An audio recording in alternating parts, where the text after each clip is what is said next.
The businessman Jim Mansfield has died. Mr. Mansfield, who was 75, passed away at his home in Dublin this morning after a long illness.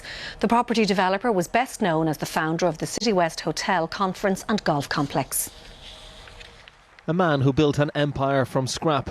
A tag, something Jim Mansfield often prided himself in. After all, he'd become rich buying scrap metal left behind after the Falklands War and selling it on for around £100 million in the early 80s.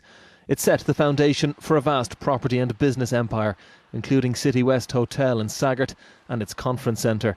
Building the 4,000 capacity venue when there was no national one for Ireland, he faced accusations of flouting planning laws to do so. He built golf courses and developed Weston Executive Airport in Dublin.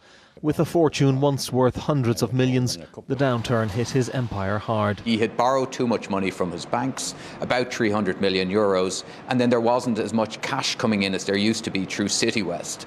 And gradually the banks moved against him and everything was taken away. City West was placed into receivership, trading now with new owners, as is Weston Airport, sold by Nama last year, after they'd taken over many other parts of his property empire.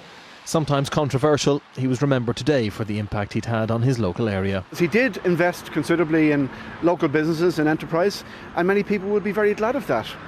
There were, on the other hand, issues that were questionable in terms of planning, for example, but I don't think today is a day to delve into those. Mr. Mansfield died at home, aged 75, after a long illness.